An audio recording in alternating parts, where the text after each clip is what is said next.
what's really messed up about music is that it's there's no proof. There's no Yeah. proof, right? It's like if you rep a sports team, like we're Houston Texans fans, right? There's some years where we won 2 games. Mm-hmm. If you are the Carolina Panthers last year, if you're a Carolina Panthers fan and you say my team is the best in the world, no, right? That's different because there's a numbers base to go Right. up. That's what I'm saying. That's what I'm saying. So like it sucks that music is so much because like me and you can listen to the same thing but draw two different conclusions. Objective, yeah. And that sucks because you could hear something that's flat out terrible. And I think there's more black and white than we make it out to be. Like I think that there's legitimately good music and there's legitimately bad music and there's reasons for that. But no one really takes the time or cares enough to really break down what those reasons are.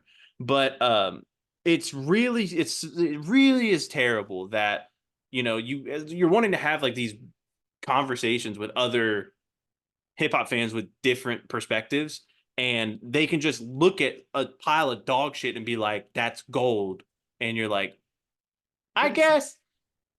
but it's the hard part is if you say that the person we're referring to originally, Drake, you can have numbers. He doesn't lose if you even talk about numbers. It's hard to have that conversation.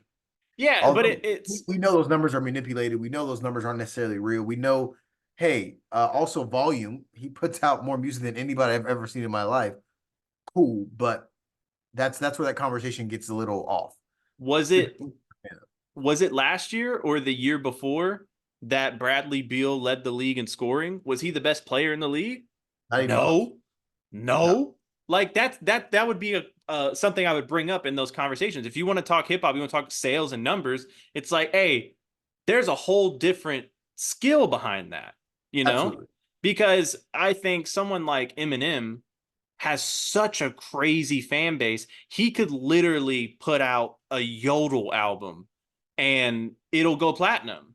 He's the best yodeler of all time, bro. Right, because and if you listen or read what these fans are saying, you're not changing that person's mind. Like That's what I'm saying. That's it. they've already made the conscious decision that whatever comes out is going to be great, and I think that's so unhealthy. Because I'm a Kendrick fan, I'm a Drake fan, I'm a Wayne fan. I'm a fan of a lot of, but if they put out some bullshit, I'm gonna say, hey, that's some bullshit. Well, But people don't have that. I'm a huge Cole fan. I've always have been. Yeah, of course. I think even before this big Cole run we've seen, I even told you I was just like, hey, I think he might be moving to the top of that list. But Cole did some bullshit, and you know what? It's still bullshit. I don't want to hear your shit no more. I loved your album. It sounds different now. Get the fuck out of here. There's in the TV show The Office, there's in the real one of the real later seasons. I mean, some people stopped watching at this point, but Dwight is with his nephew and they're milking a cow. And the kid, I forget what the kid says something, asks a stupid question, and then Dwight made fun of him. And then the kid goes, "I was just asking. I didn't know." He's like, "Yeah." He goes, "It's perfectly fine to ask questions, but you asked a dumb question, you're gonna make fun of a little bit. You're gonna get made fun of a little bit." And it's like that's how it is, you know. If you do something Supposed stupid, you're gonna get made fun of a little bit. It's not because like even right now, Drake is probably morale is at the all-time low, you know, and it's not like I'm not a fan of him anymore. It's just right now you're kind of corny. And that's just the way it is. But you can change that and you can change my mind. yeah. I just wish he would sit down for a second, but that's a whole different topic. I mean, we talked about it last pod. Sit Um, down. we're gonna try to keep the Drake talk to a minimal today, but We can't keep talking about the loser like that. That's kind of crazy in hindsight. I'm gonna make a folder of you just talking about how Kendrick beat Drake, and then you just Dropbox it to your brother-in-law. Oh yeah, yeah. No, because I feel like I have solid reasons.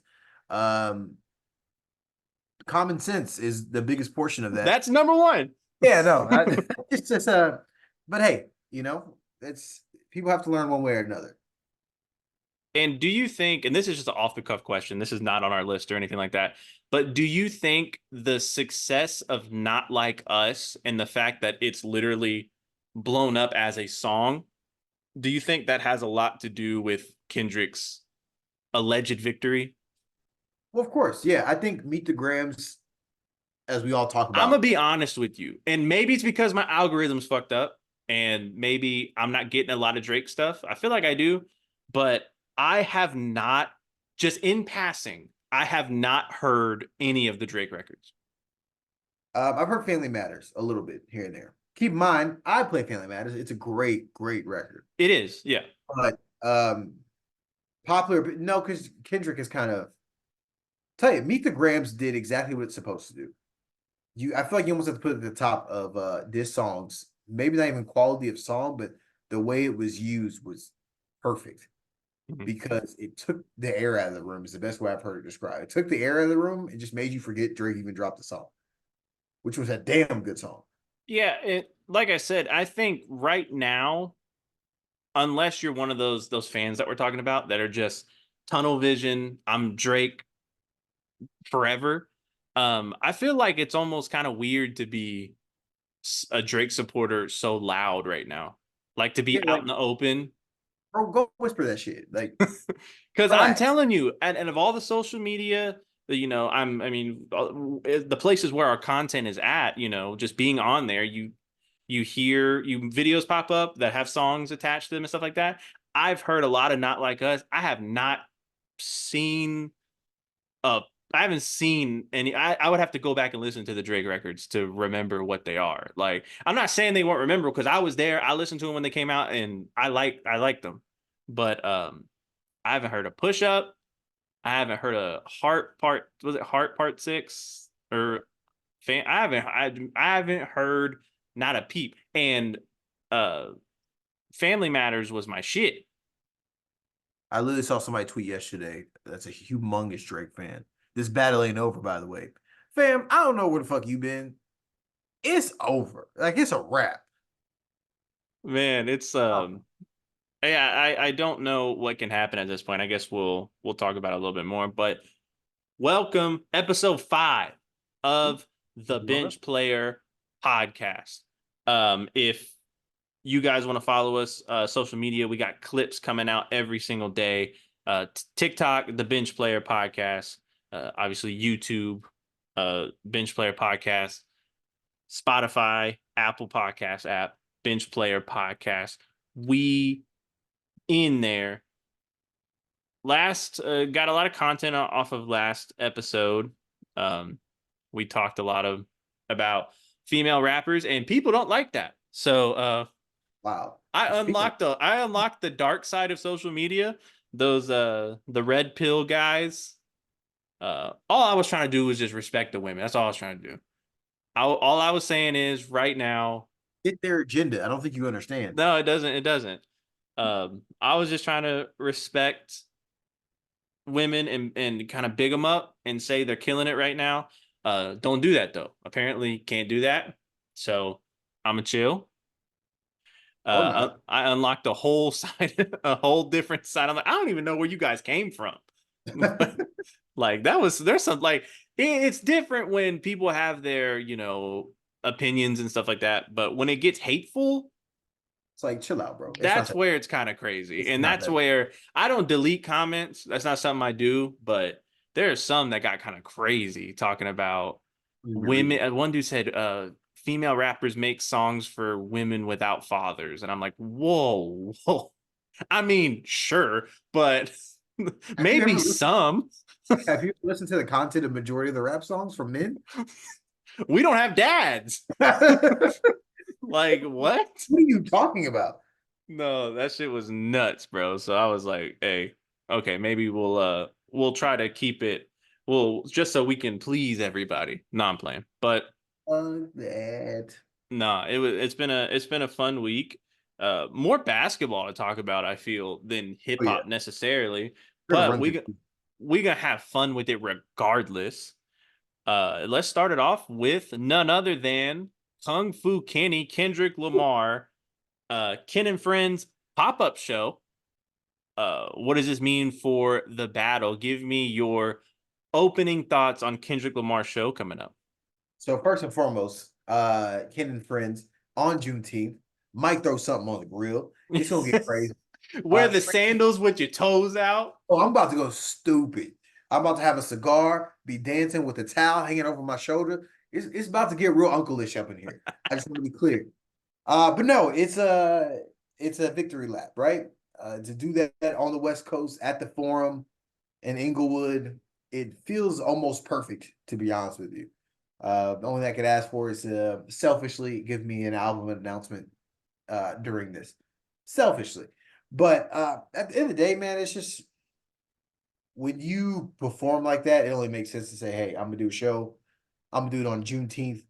It might become an annual thing, who knows? But it's exciting. Like I said, it's on Prime Video, so the whole Oh, world I can see got it. that. I didn't know that, but I got that.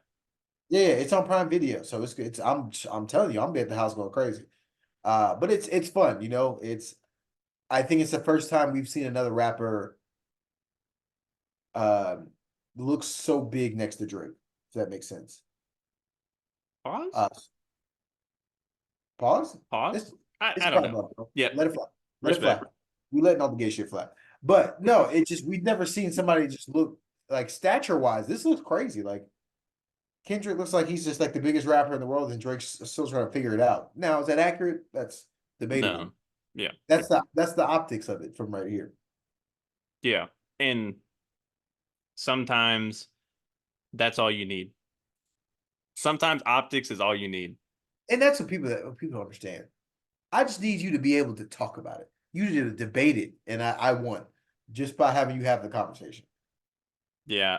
So I my when I'm taking my notes on this subject, Okay. I instead of really having notes, I just came up with questions, and I'm going to ask you these questions, and I want you to know what you think.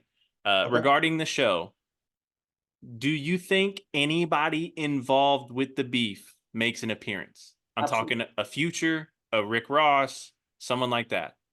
Absolutely. ASAP. ASAP is not even gonna perform. If ASAP Rocky gets on stage, I'm losing my fucking mind. I'm letting you know He's that gonna right runway now. walk with Rihanna. That's it. He don't have to perform nothing. It's over with. ASAP Rocky just comes to the stage holding Rihanna's hand, twirls her, and then dips That's out. enough. That's Game enough. over. It's he can come out and announce a Rihanna song and you won the whole beef somehow. No, it's my question is, are we gonna see J. Cole? Hmm. No, I would say no. That would be crazy. That would be hilarious. Would that be official, like side switching, like official? Like I joined this team You because almost have to feel that way because he came out on the Future album a few weeks after the original diss of everything. That felt weird as is. But one thing Mhm. that stuck out to me is Kendrick said, "You did Cole foul. Stop pretending." And it looks like ever since that moment, Cole, I'm not gonna say he's swaying one way or another, but he's definitely staying far away from Drake. Yeah, I, So I would even argue that he tried to stay far away from everything, but then came on the Future album. yeah, which made it weird. Which That made it I'm sure weird. was pre-recorded before anything happened. Yeah, that sounded like an oldish record, I think. Yeah, but it doesn't matter. Once again, optics, right? That's what this all looks for. Um, Another question I asked. Okay, so if let's get back to the other question. If someone were to show up, who do you think is the most likely? And I'm talking somebody directly involved with the beef. I'm not talking about like somebody from, TDE or something like that. I'm talking about someone directly involved, like Ross was directly involved. Future was directly involved. Rick Ross would be number one on my list. That would be so funny. Just because Ross is petty as hell. Yeah. Like, like the second he announced, I'm sure Rick Ross was like, "Hey, I can come. By the way, Like I I'm could be there. I'm available." Future's I think going on tour right now, so I could definitely see. It seems like Future wants. This is why I do a podcast with you. No way I would have known that. Well, you got to be knowledgeable of No things. way I would have known that. But I think ever since Like That dropped, I mean, keep in mind, Future stays away from the internet for the most part, anyways. But it seems like he's kind of distancing himself from it a little bit. So Yeah. I don't know if I see that happening. Plus, I'll be honest with you, this feels like a West Coast thing. So I don't know if anybody will be directly involved. Okay. I can Do see YG, which he was mentioned in Drake's song. I think YG is definitely coming out. and let's ask the simple questions. Do you think Kendrick performs? He performs not like us. I think he performs every song. Every diss record. Maybe not 616 in LA, maybe not Meet the Grams, but that would be kind of funny. Not Like Us has to come on at some point. Not Like Us is getting played 6 times. Like that's happening. This really has an opportunity to be a moment. And someone had commented, and we actually had a little back and forth. I thought it was actually a great one of the actually good conversations. And it was on your statement where you said Kendrick needs to drop and really capitalize on this moment. And this person had commented and was talking about, that's not why you make music. You just to put out something, just to put out something, blah blah blah. And not to blah blah blah to like disrespect him or anything, but that was his overall point. And I typically don't respond, but I said what he doesn't understand is we're talking about moments that could shake up some shit that we will be talking about It just changes. way in the future. This is legacy talks we're talking about. That's what I'm saying. Like, to shake up the hierarchy. You know what I'm saying? Like, the big three in whatever order you have it, whatever order your top rappers are and what it's been for the last 10 years or so. This concert, as well as a potential album, can uh really give them that boost. Absolutely. You know what I'm saying? Like, what does it look like if Kendrick drops a classic album next 2 months? I think he's won, like he won. He He does. won. He's won. Like, It changes things, and we're talking about legacy changing things. When we see a Drake that seems like, for lack of better words, it seems like he's not super interested in being the best hip hop person. Just going off of the songs he's yep, released since, yep, doesn't seem like he's that interested. And we thought with the beef, oh no, this he's definitely. But when you follow that up with these releases, it lets me know, hey, I don't really care, which is cool. That's may not be his prerogative, but I think if Kendrick drops a classic album, you almost have to give him number one as a hip hop artist. Maybe not as an overall artist, but as a hip hop artist. It's like he knocked you out and then went on a victory lap and knocked everybody else out in the weight class yeah. with a classic album. That's how it feels. Well, he got Cole and Drake knocked out in a few weeks, which is crazy. But Yeah, and that's literally what it is. It's a lot of this how we rate artists and how we value them. It's based off of the moments that they had. right. Like, look at 50 Cent. Is Get Rich or Die Trying as hard as it is if he didn't get shot 9 times? No. No, But it's a part of, moment. It's a fucking moment. it's part of the album story.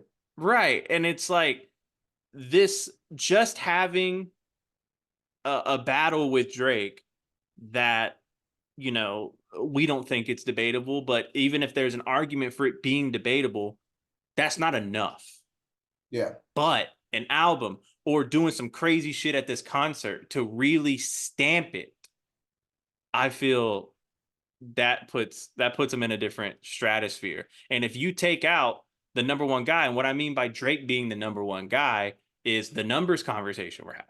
Like, nobody outsells Drake, right? That's important when we're having these types of conversations. Is it everything? No, but it's important when we have these conversations. And all the hip hop nerds on the internet, they can say Drake isn't a rapper, Drake sucks. If you're gonna hate Drake, you're just gonna hate Drake. There's nothing I can do for you. But we all know. They were talking about Lil. They were talking to Lil Wayne, and it was an interview, and they said they were talking to Wayne and said, here are the whoever's top 10 rappers of all time, and number one is Jay-Z, and I think Drake was 2 or 3, and Wayne said, oh, I thought Drake was gonna be 1. Yeah. Like, the hip hop guys that do hip hop, they understand Drake's place. Now, some, kid in his basement might not agree. That's whatever. But us as people who understand hip hop and understand the different variants of it, it's not just lyrical, miracle, spiritual rapping. Like, there's a whole other side of it, and Drake has mastered that whole other side. And and on top of that, he can rap pretty fucking good. Like, I don't know how people can debate that. That gets understated severely. I don't understand. It's so, and like, ask the rappers, like ask the battle rappers who do this shit. They'll all say Drake is their favorite rapper. Mhm. And they rhyme words not on beat or not on a beat literally for a living. And it's like, people who do this shit understand Drake's placement. And if you're hating, then you're probably like one of those like Eminem Tech Nine fans. If Oh, so, I can't have that conversation with you. Um, but no, this concert, if he does some flagrant shit to really, put his foot, stamp the beef. what do you mean by flagrant shit? Like I think he's gonna come out and perform the songs, have a good party, and put himself in a different light just by because I think what performances like this do from artists like Kendrick Lamar is your casual hip hop fan forgot all the hits that somebody like Kendrick Lamar would be. And we're gonna get Uh, into that too. and that's the benefit of something like this going on Prime Video and things of that nature. I mean, it's like countless songs that it's like, hey, you forgot, hey, he did this, hey, he did this.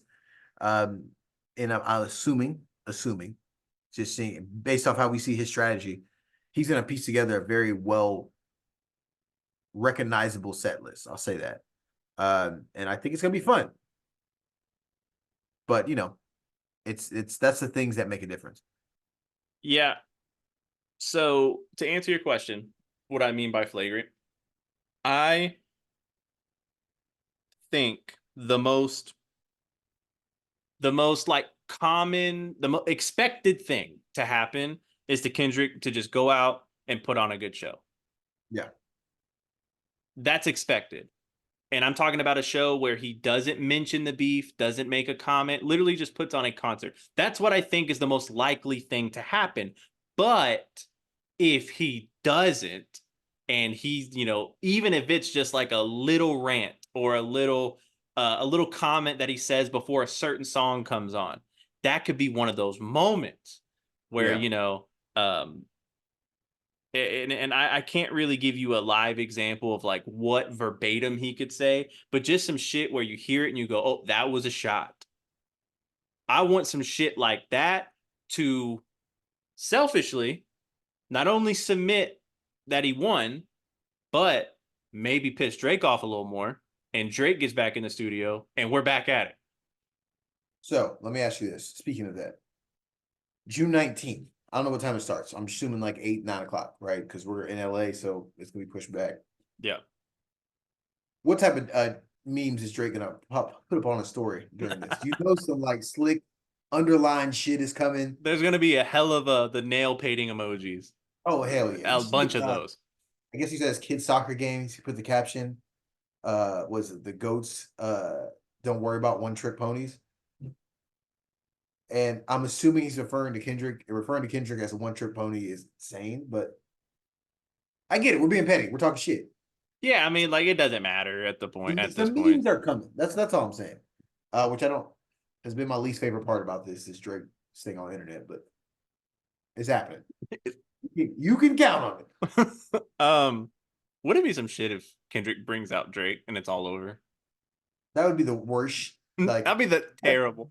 that'd be I'm the worst sorry. thing. This beef is you call someone a pedophile, the beef cannot be reconciled. It will never end like this. No, they're enemies for life. Like they're like we can say like, hey, your last album sucked, or you suck at rapping, or you're not hip hop. But when you say I'm a kid diddler, Nah, bro. no, no. I saw sight at that point.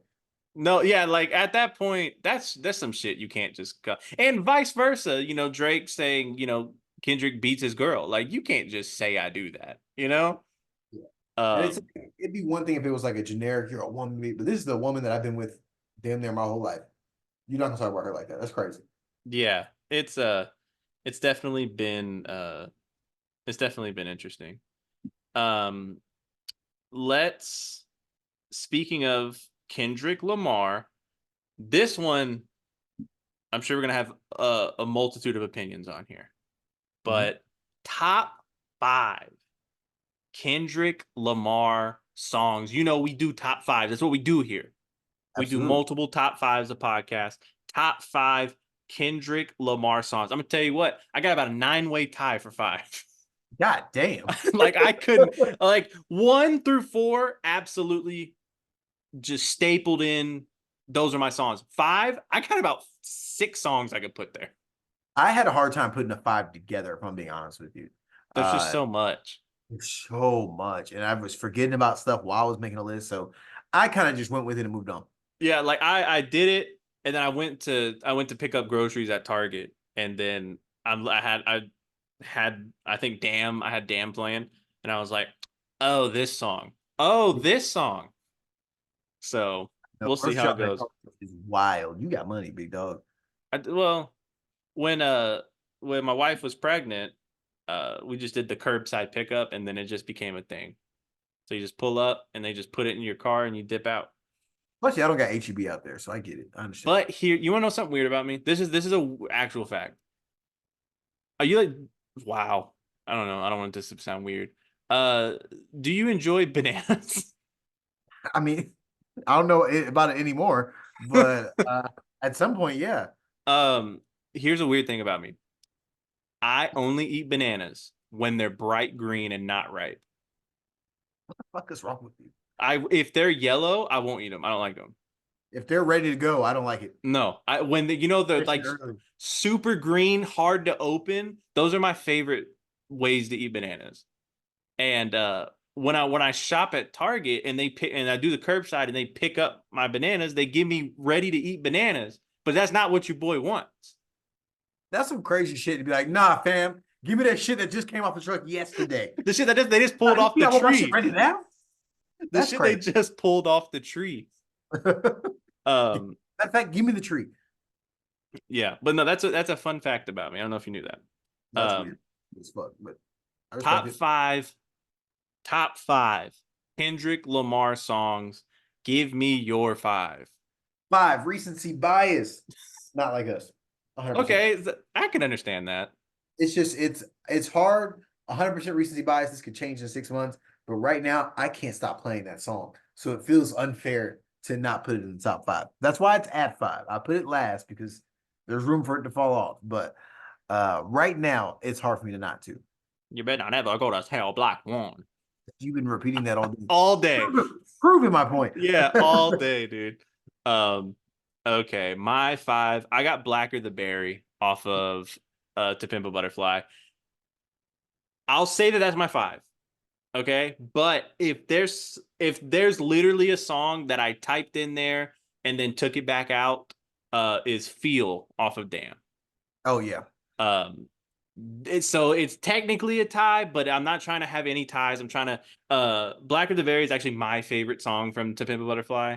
I love the like the influences on there and topic of conversation, the energy. Ever since I heard the album when it first came out, that's always been the song that is like when I think of To Pimp a Butterfly, that's the song I think of. It's the song that just stuck in my head the most. Number four, I got Mad City. that's on my list. I feel Uh, you. yeah. You are. Honestly, could be higher just because, but it's kind of like what you said about the Eminem songs and Lose Yourself and football. Mad City and football highlight tapes, dude. Yeah, Timing a big hit right when the yeah boom, like yeah. that's crazy. All right, what you got it for? So, side note, honorable mention because you're speaking of "To Pimp a Butterfly." One of my songs I was debating to put in there, but took off. The song "You." Mm-hmm. Just I don't know. It's one of those songs that hit me a little differently personally.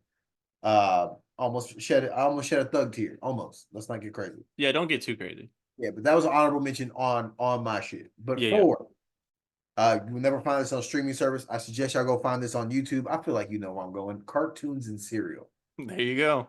Just one of the greatest and innovative songs I had heard in a long time. That came out like 2011, something like that. Um, top tier rapping. Gunplay went absolutely insane and then disappeared for the rest of his life. So you got to really hold that verse up there. Just crazy beat that makes you want to ride. And I have never heard anybody rap on a beat like that so well. It threw me off a little bit when I first heard it. You're making Uh, some backpacking hip hop fans really happy with that one. oh, 100%. And then at three, I have Fear. Yep. Just he's rapping from 7 year increments. As a 7 year old, what he feared, as a 17-year old, what he feared, and as a 27-year old, what he feared, and tied it all together. We all know I like a concept to everything. So when I Yep. heard, Yeah, you I was do. This is insane. Still one of my favorite hip hop songs of all time, to be honest with you. I love it. Three, I got Money Trees. Okay. Just what J Rock did on that song is so underrated. Oh, Like he went stupid. But I, as a young guy who's, wrote music and worked on music, the fact that this dude made a chorus saying "Money Trees is the perfect place for shade," and that's just how I feel. It's like, damn. Um, but no, and just amazing beat, amazing sample flip, um, just top tier rapping.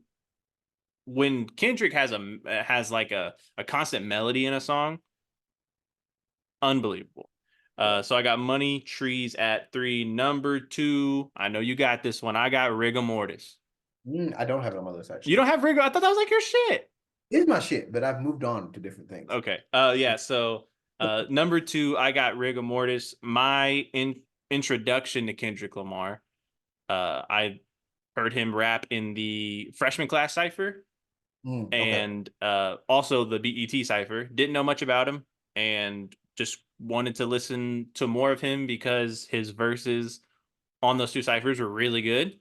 And Rigor Mortis popped up, and holy shit. Life has been different ever since.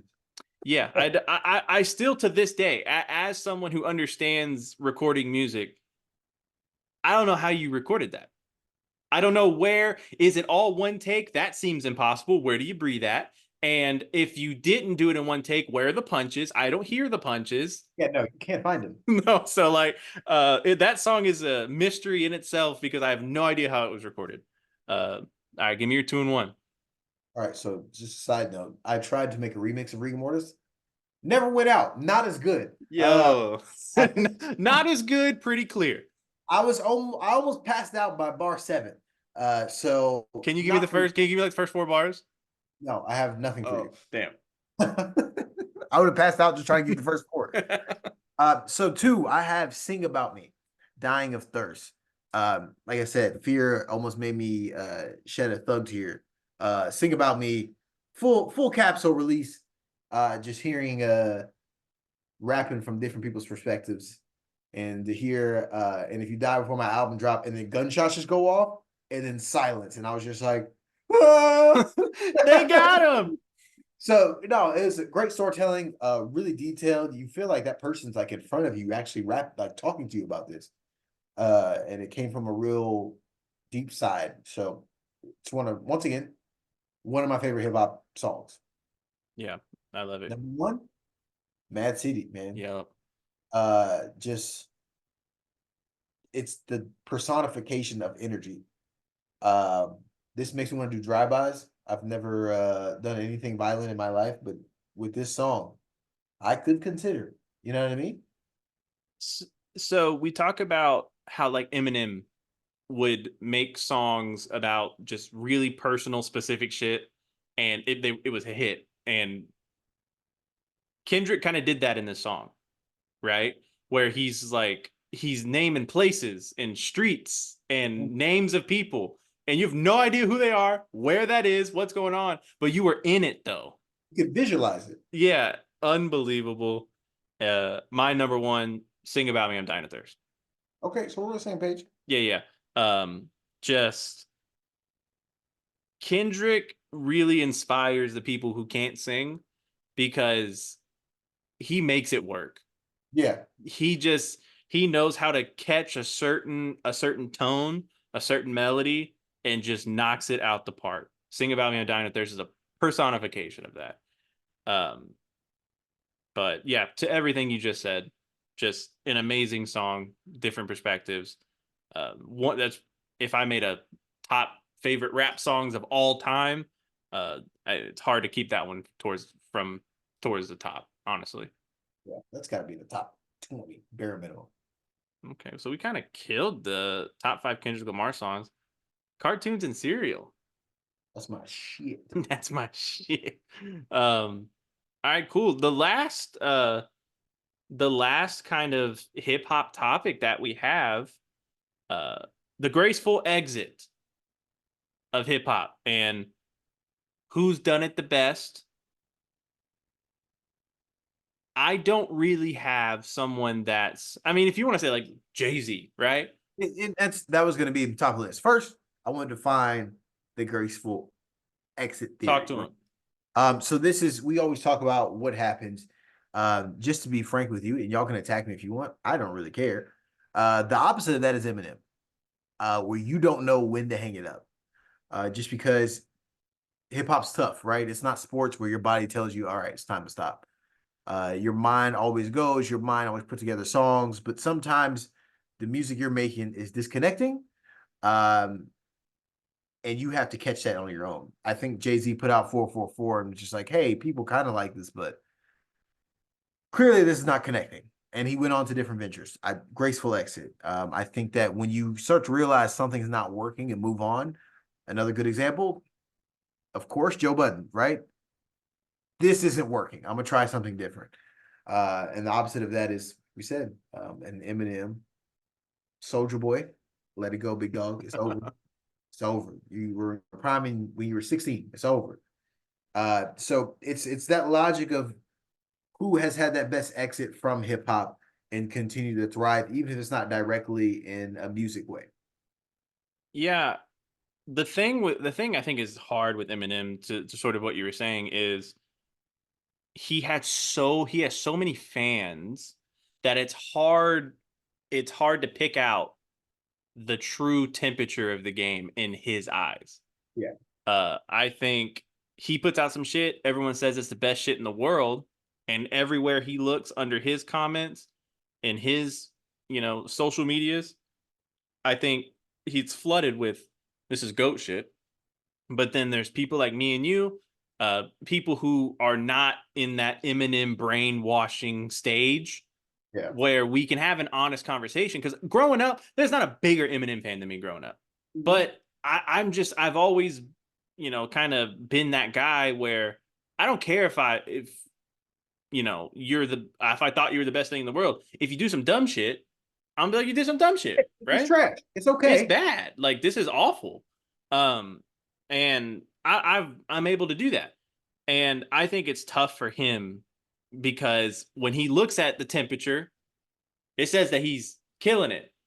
But then there's like this other side that I don't think he's seeing that's like, man, we just want you to rap about some shit that matters and not be so, I guess, goofy and, stop trying to be so edgy and, and it's so funny. So funny. What did I tell you when we reviewed or we talked about the Houdini record? I said the only people that this song is going to really attract is like conservatives, hip hop fans that hate cancel culture.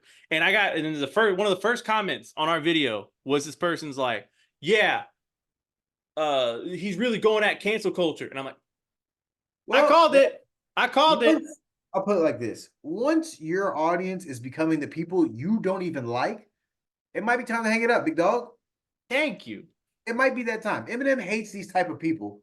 I won't say cancel culture people, but that far right person he's not a fan of. But there are people playing his music. It's So so weird. It's the weirdest thing I've ever seen personally. clearly there's disconnect. Maybe I need to look at this from a different perspective. And But that makes so yeah. let me ask you this. Mhm. Graceful X. How is this like somebody like a Snoop Dogg doing on that, who still puts out music to this day?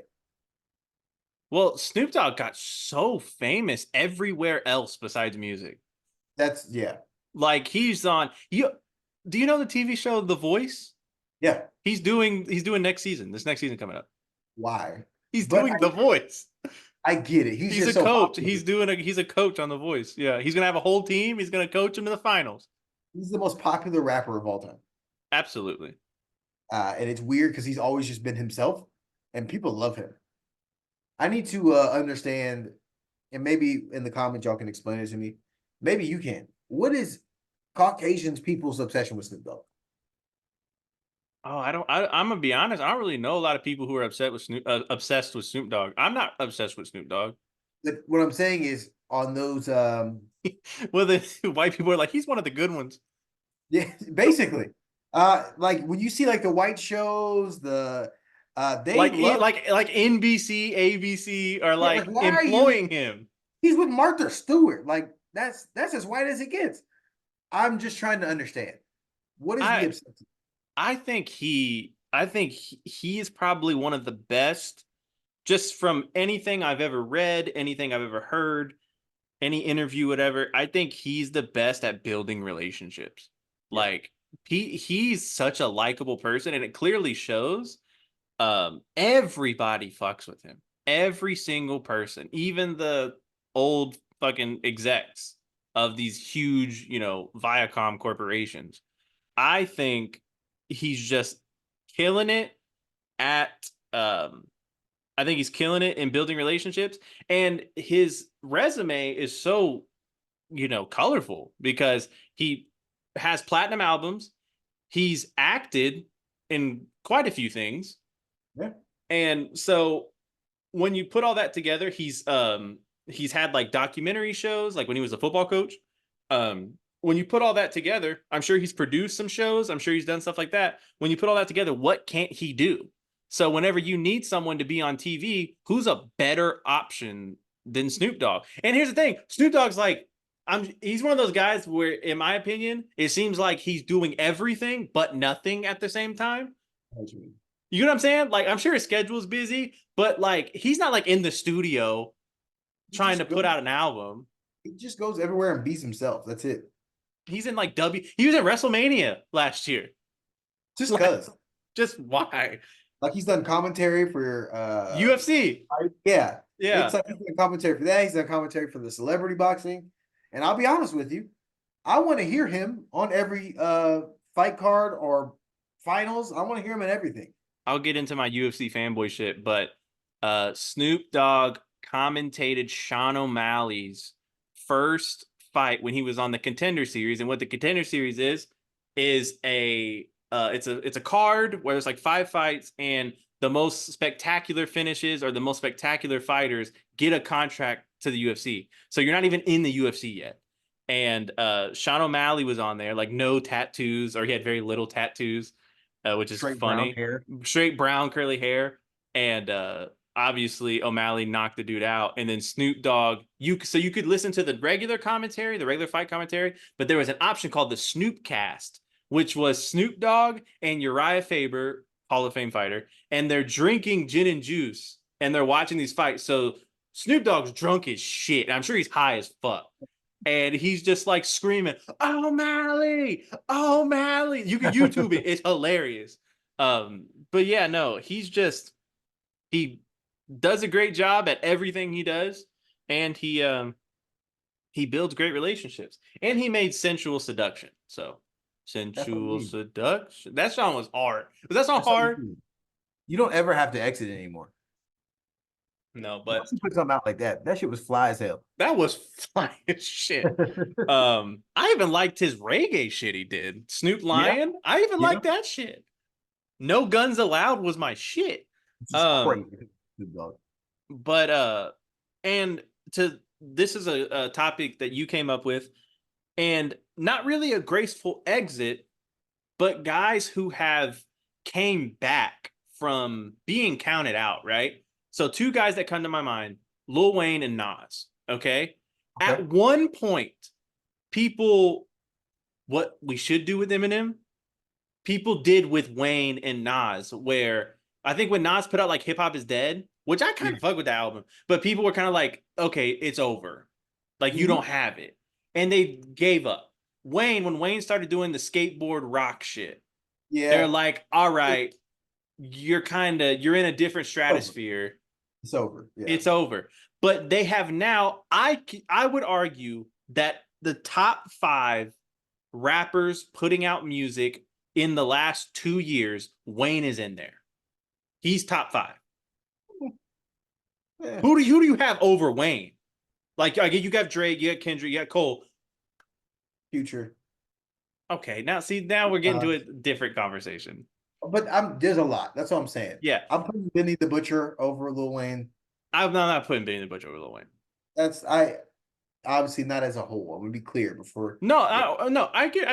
I'm No, it's with not you. for you. This is for the people in the comments. I'm with you. Yeah. But but you know, it's we're talking about how often they put out music, quality of music. Lil Wayne has put out what has he put out? Just Well, verses? he's been doing verses. He put out the was it the Fix Before the Six, like that album or whatever. But he's been putting out music, even if it's just a feature, pretty regularly the past 2 years. He ain't in the top five, my guy. Top 10, I'm with you. Top No, five. he's top five. Are you counting women on this list? Because then you're no, it's gone. I'm not talking about women anymore. Okay. They're gonna be mean to me. They're on a higher level than men. I'm with you. Um but yeah, I think Wayne, how he came back from being, they're like, okay, Wayne's doing some rock skater Yeah. shit, and then he even like the album he put out that had a, I forget the name of it, but the one where it's got no worries, I ain't got no worries, like that shit was kind of like, all right, like I get it, but it's not what it used to be, so we're kind of over it. And then he has somehow, and maybe it's to your point of kind of sitting down and reflecting, but when he puts out verses now, they're No, insane, fire. Fire. unbelievable. Almost, it's very turning the clock back ish. And then we talk about Nas. Like I said, around the hip hop is dead time, Nas was extremely counted out. Like, all right, you were cool back in the day. Now we question your song making ability. We question this shit, and everyone was kind of off of it. Collection. Yeah. And then now he hooks up with Hit Boy and Yeah. kind of incorporates what's, when we talk about the good music that's today, taking some of that and taking some of his classic old shit and merging them And perfectly. Perfectly. perfectly. And that's where I think that's what people are. I think people get stuck in their ways. And again, they're in that echo chamber, if you will, of everybody saying, all your shit's dope, all your shit's dope, all your shit's dope. You don't think to maybe an Eminem or whoever, what other rapper is not doing well in your opinion right now. Maybe you need to hook up with Metro. Maybe you need to go see Hit Boy. Maybe you need to go see Alchemist. Maybe you need to go see, A retirement home. or just, Hang you know, it up, my guy. Um, but and I'm not trying to just stay on Eminem, but that's just the guy that comes to my mind. But like it's super interesting how the Wayne and Nas were able to up super high up was Nas and Wayne were all argued, could be argued as top rapper at some point. And then to drop and people are like, oh, you're doing corny shit now. Everyone's kind of like not checking for you anymore. And then come back so many years later and be putting out some insane shit. It's that's something that needs to be thought about and like how that's happening, you know? I can see that. All right. Well, we got one more top five, and then we'll move on to some basketball. Top five albums of the year so far. So far, top five rap hip hop albums of the year so far. You know, it's been a great hip hop year so far, but not a whole lot of albums still. Right? Yeah. There's been some good ones, don't get me wrong, but when we look at the grand scheme of things, just because obviously I had a deep dive when I was making this list, I was like, shit, there's not a lot that came out so far. We're halfway through the year. There's also some albums that apparently came out that I had no idea came out. Same, same. Like some artists that I completely forgot about. I was like, wait, what? But all right, top five albums this year so far. I'll give you my five. I got 21 Savage American Dream at five. He was my six.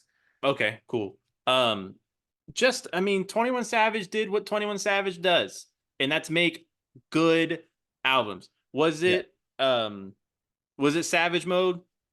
No. yeah.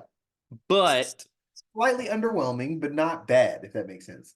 I don't even think it was overwhelming. I just think what I expected, it just kind of was that. Like there's nothing over, nothing under. It was just kind of dope. I liked where 21 Savage is at right now, where he's kind of like back in the day, back in the early 2000s, where like the gangster rapper would get an R&B singer on the hook. I Yeah. love that 21 Savage is like now that guy where he's kind of taking it the old school formula. And yeah, I got 21 Savage, American Dream at 5. What's your 5? Five, I have, and this is close to home still of always. Vultures One by Kanye. I thought about it. Um, now in hindsight, kind of forgotten about at this point. Just because Kanye does a lot of corny shit, so that's a whole different story. But just well put together album, great production. I love the album myself. However, it's and I think it's kind of a theme of some of the albums on this list. As we get through the year, it's kind of forgettable. That's why I have 21 Savage at 6. I don't play any of the songs from that album at this point, 5 months later. And I played a lot when it first dropped. So like a lot's happened in hip hop since, don't get me wrong. I've listened to way more diss songs than I've ever listened to in my life, and I love it. But somewhat forgettable. I'll say that. Yeah, I haven't gone back too much to it, but again, it's kind of just instrumentation wise, it's Yeah. just such an experience. Uh, Um, Give me 4. at 4, I got Rhapsody, Please Don't Cry. Mm-hmm. We talked about it recently. Great album, well put together, fantastic rapping.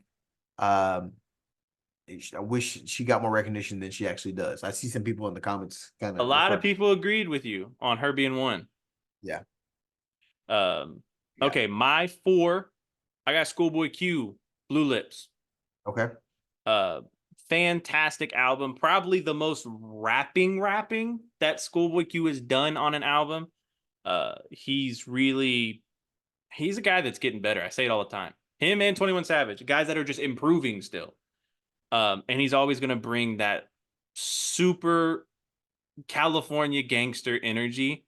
In a way, it's almost rock influenced. The way Yeah. some of the drums hit.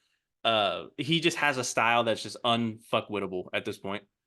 Um, at 3, I got Rhapsody. Please don't cry for all the reasons that you said. It's almost it is an emotional album. It's hard to really enjoy it because there's so much Yeah. pain and confusion in the album. And she talks about the stuff that we talk about. Why isn't she more popular? She speaks to that a lot, where she's like, "Hey, I don't shake my ass. I don't have my ass hanging out. I rap." And it's almost like, oh, why isn't that enough? But it is America. Uh, Give me your. Well, you got 3 and 2. So 3 and 2. Number 3, I got Vince Staples, Dark Times. A lot of good albums as of recently, but still kind of underground. Vince, to me, has been his best album that he's put out, for me at least. I think it just flows well from top to bottom. So good. Great beat selection, great production. Just an overall really good album. Real happy about that portion of it. And then 2, I got Blue Lips, Schoolboy Q. There you Same go. reasons we said. We always say energy. Energy, loved it. Schoolboy Q just as consistent as can be when it comes out. He hasn't had a bad album since he started, which is, if you know the background of Schoolboy Q and where he began, this is kind of bizarre. We're at this point. But loved Schoolboy Q. Yep. My 2. I got Future and Metro. We don't trust you. Okay. Um, it's an unbelievable listen. It could be 1, honestly, but because of who I am and what I personally like, Mm. obviously there's one album that kind of fits my taste a little better. But yeah, Future and Metro, We Don't Trust You. It's my favorite Future album. I mean, just the song making here, and I'm not just biased because obviously one of the biggest verses of in the last few years, the Kendrick verse is on there, but amazing song making. Um, Future got busy, and Metro, I can't say enough about him. Yeah. Unbelievable. My 1, then you give me your 1. My 1, I got Vince Staples, Dark Times. Um, Talk about a guy that doesn't miss. Unbelievable rapping. The storytelling in this album is unbelievable. How he kind of takes you through all the emotions he feels as being a successful person, but also wanting shit to just be less complicated. Yeah. And this album explains it. I can't say enough good things about it.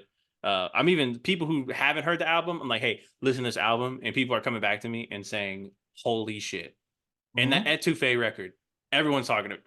Every person I showed that album to, they said this Etouffee song is unbelievable. Give me your one, and I think I know where it. I think I know what You it know is. my one is. Come Yeah. on, Future. We don't trust you. Uh, this is Future at his best to me, right? Future showed his ass this year, and it's kind of, I would say the downside to that Kendrick verse is kind of downplayed how good albums he put out. And that's gonna happen. But Yeah, you're but right. is it worth it? Yes, 100%. But I think people kind of moved on from his album a little quicker than expected. It came about the beef versus the album. He put out two great albums, right? One hip hop, one R&B, however you want to decide that. But Future performed. It's one of my favorite Future albums still.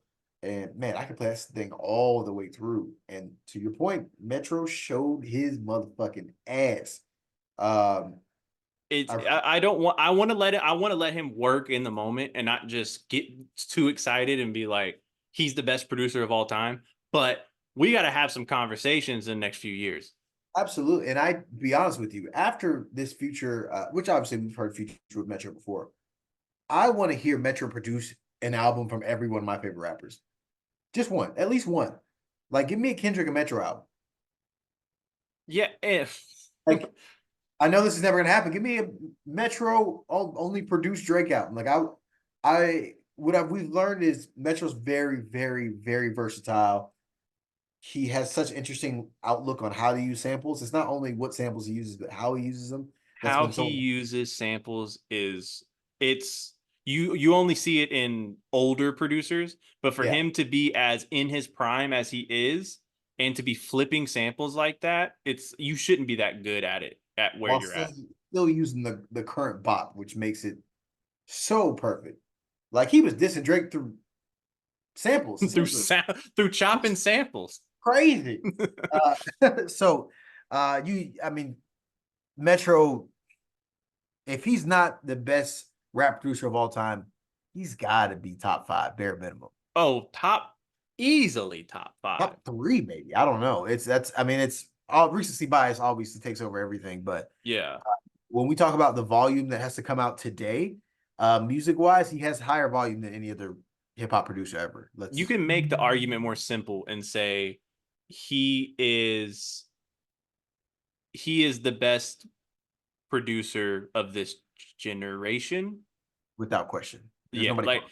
like there's some people if that are real music heads that will say that will try to argue Hit Boy. I mean not Hit Boy, Hit Boy and Boy Wonder are Yeah, good, but um there's just there's such a gap. It's the biggest gap that I think we've seen because back in the early 2000s there was Timbaland, there was Scott Storch, there was Pharrell, there was Swiss Beats, there was DJ DJ Drama or there were so many guys, and it's hard to it's hard to make an argument that this is not the biggest I don't want to say skill gap, but the biggest gap in producers right now. yeah. It's it's Metro and there's Everybody you else. you wait a little bit and then there's number 2. And I think that gap has been widened in the past 2 years, really. Yeah, The, he's active as shit. the past 2 years have been insane for him. Cuz you got to think and this is the fucking his album Heroes and Villains Crazy. was a crazy album. Most And producers albums are kind of whatever. That was a Grammy nominated album. that's crazy. And it like probably the superhero record was a hit. That was a smash. Yeah. And then to put out the future record and then have the record with the Kendrick verse and that's a smash. So he's far and away number 1. And I feel like he's gonna have something else coming by the end of this year. because it sounds like he just consistently is working. It seems like he could just cook effortlessly almost. We know it's not effortlessly, but it feels like it. And No, what that's greatness, right? Is making something so super difficult look easy. man? And he also just I watched a couple of interviews from him and just how he speaks about music. The energy that he has is different. Like he's so serious about this shit. Like there's no smiling, there's no laughing. He's just like, this is what I fucking do. And shout out Metro, man. I'm glad we had a little Metro rant because it's needed. It's necessary, It's absolutely. absolutely necessary. Um, all right. I mean, we got basketball. I love Um, it. Finals, baby. it's the finals. So we got the game two is in the books. So we're 2 games down. Celtics, Mavericks. Any thoughts right now on how you feel the finals are playing out? Because I mean, you have Celtics winning. You had Celtics winning even before we knew this was the matchup. So it's kind of happening how you would imagine. Are there anything that is there any takeaways that you're Uh, just Porzingis looks like he may or may not play game three. I think it's gonna make a major difference. right? Porzingis has been like the biggest surprise to that team. He's been going crazy in the finals. Mm, Defensively, offensively, is he gonna give you 40-point games? No, but he's that defensive, he's that guy you can go to consistently and he can get you a bucket. He's whooping their ass. It's a I think we talked about how good Derek Lively was as a rookie. mm. And seeing the reality of facing a better opponent down there and how it's kind of neutralizing it. So him being healthy is really a different factor on how this goes. But no, Kyrie looks like shit, which I think nobody expected. So that's a problem. It looks like the nerves of being in Boston's kind of getting to him. Mm. So maybe we'll see a difference now that we're back in Dallas, game three. But if not, this might be a much quicker series than I think we all anticipated. So, but it's protect home court. That's what it's all about. So this can all change around. This could be 100% different in 48 hours. So we'll see. Yeah. It's super interesting because I hate with all my might to get, especially in the finals, and start having these conversations about who has too much help, who doesn't have enough help, that type of thing. Because everybody, all GMs, they got the salary cap and they got the luxury tax that comes out of their pockets if they want to pay it, right? Yeah. Everybody's got everybody can make the same phone calls. Everybody can offer up the same players, same draft picks. So it is an even playing field no matter which way you look at it. It's what GM decides that they're content with their roster and their decisions. That's on them, right? Because the Celtics have an incredible team. You want to talk about so much depth, so much talent. I mean, So well built. Drew Holiday is like your fourth option on the team. Like that's insane. And he's Um, the highest scorer of the Celtics so far in the finals. Your oh fourth yeah, he had a option, crazy game last game. just Um, accurate. Oh my God, he's just he. We saw this in Milwaukee, a couple years ago. So it's. I guess it can't be the biggest shock in the world, but it's still like, God damn, man. Like, how are you almost like slept on as a player? it's one of those moves where it kind of flies under the radar until times like this. Yeah. Like you make the move for a Drew Holiday. Obviously, he's a fantastic player, elite perimeter defender. And then it gets to times like this, like, oh, this is why you made the move. Mm-hmm. Like, this is why you did it. Porzingis, obviously, great player. This is why you made the move. Mm-hmm. Um, and if you want to think of the Celtics, their base is homegrown. Yeah. Tatum, Jalen Brown, both Most part. Yeah. original draft picks that they've developed. And then they just surrounded them with as much talent as possible. This is if they are to win. I mean, they're up 2-0. Good chance that Celtics win. It's Yeah. not for sure, but good chance they win. This is an earned. it's an earned finals by the players, but also that fucking front office. Unbelievable. Brad Get Stevens putting get a himself in guy the like Derek White, who was an afterthought. and what like if you just look at these trade packages they used to get Drew, to get Porzingis, to get Derek White, flawless. And you don't usually win that many trades that in such a short amount of time. But they built such a great team. It's Tatum has not looked great, and you can't even tell. Yeah, It's like there's another level where Tatum actually has a good game where they're gonna run away with this. dude. And who had it on their bingo card that Jason Tatum would average more assists so far in the finals than Luka? Like, who had that? And shout out to Tatum. I'll give him that. Is that when that shot's not falling, he's finding an alternative. And that was the question mark about Tatum. Correct. It's like we all knew that he can put up some big scoring games. He's a great defender. He does a little bit of everything. Can he create, though? Was the big question. The answer is yes. He has found whatever you need to find to do it. I mean, was he 18 and 12 last game? 12 assists, 9 Yeah. rebounds, Almost 8 or 9 rebounds, almost a triple double. It's been good, but I'll say this: I got some numbers here. Kyrie Irving, 12 points in game 1 on 32% shooting from the field. 16 points in game 2 on 39% shooting from the field. 0 for 8 from the 3-point line in both games. PJ Washington has been more help to the Mavericks than Kyrie Irving at this point. Really bad time for a slump for Kyrie Irving, who is arguably one of the best closers in the league. Do you think that the whole Boston situation, because there's a lot of talk, his exit from Boston wasn't great, his time in Boston wasn't great, the fans are letting him have it every time he touches the ball. Are the Boston fans, did they win? Did the Boston fans win? I mean, it looks like it. I'll put it like that. We'll start with that. It looks like it, but we all know this can change.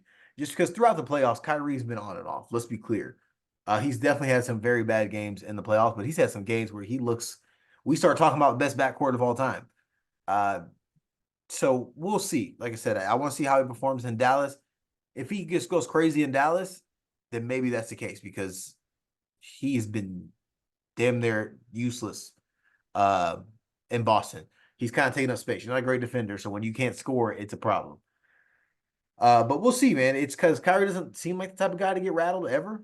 I think that's one of the reasons why people bring him to the team is because he's kind of that calming, mature person, and he looks shook right now. Yeah, he'll just straight up tell you it's just basketball. But out of all the times where you can go 0 for 8 from the 3-point line, this is Wrong this is one. this is not time. And like I said, 12 points first game, 16 points the second game. Not a whole lot of distributing.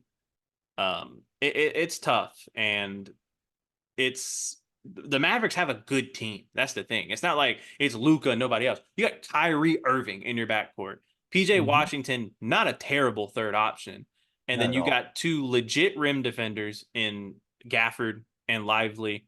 Uh, then you talk about some of the unsung heroes like Derrick Jones Jr. That team would give any other team a run for their money. And here's the thing. If you look at where my stance was on this finals, it switched. So back in when the Western Conference finals were early and still happening, I said Denver Nuggets are the only team that can play with Boston. Nobody else can play with Boston. Then I watched the Dallas series against the Timberwolves, and I saw Luka just play amazing, and I'm like, oh shit, the Mavericks are going to win because that's what's got to happen right here. Yeah. But my original take was the right one where I just feel none of these teams are just, they don't match up No, with Boston. Boston well. Boston's put together so well. Um, like I said, I picked the Celtics to win early because I'm sorry, but there's no reason why they shouldn't win the championship this year. That roster's put together so well. Porzingis is like an afterthought. Right. Ooh. In Dallas, he was this number 2 guy. You know what I mean? Yep. So things have changed, and I think they built a great roster. If they, you got to win this year. I'll put it like that. You really do have to win this year. I know we had our constant debates of the Tatum versus Luca thing, Mm-hmm. right? Mm-hmm. I think we said that. Oh, what's the difference if Luca wins versus Tatum wins? Yep.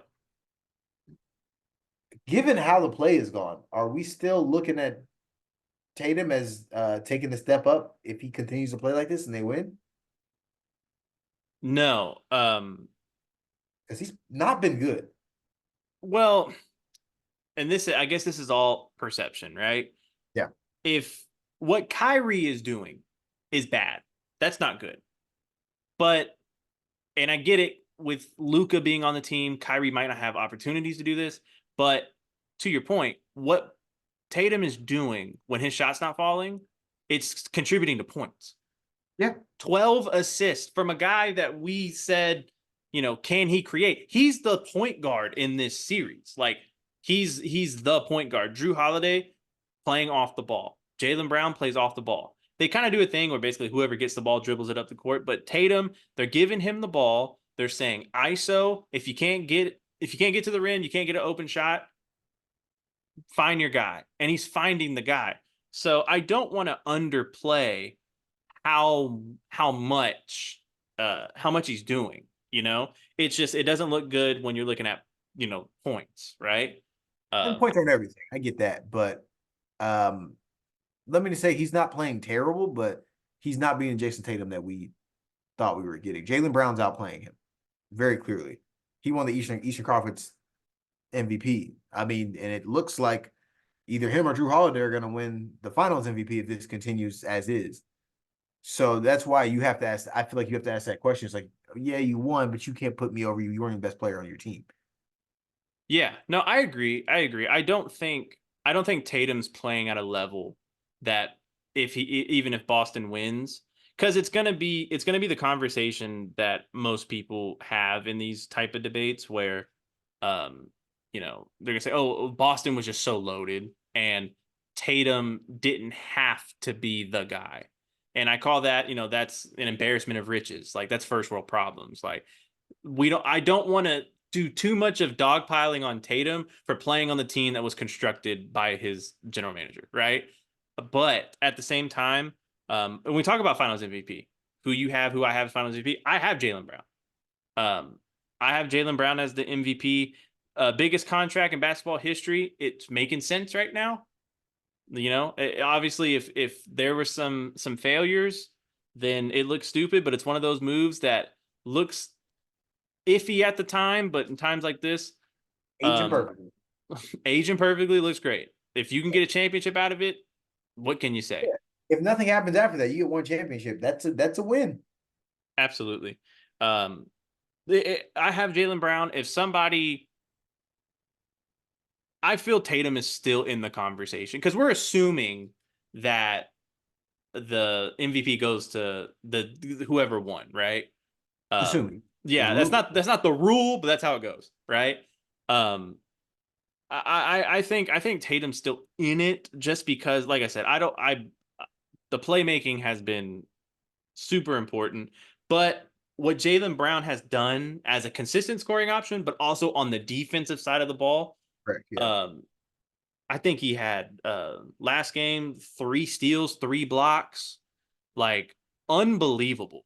He's just Uh, getting done. yeah, through Oh, 2 games. yeah. Obviously, it's 2 games. We Yeah. we have we have 2 or more to go, but it seemed like um Jason Tatum wasn't the best player, wasn't the one that popped off the screen in any of the games so far. I, First game I, was Porzingis. First game I, was Porzingis. Second game was Drew Holiday. I feel Mind confident you, he hasn't been the best player either. I want to be clear yeah, with that. mind you, Jaylen Brown wasn't the guy popping off the screen either, but he's just so consistent that you can't really keep him out of the Exactly. conversation. Yeah. Because I think you correct me if I'm wrong. I feel like Jaylen Brown's been outplaying Jason Tatum, but he's been super consistent. So this isn't looking anything surprising. Like this is whatever we expect you to do, he's doing. Right.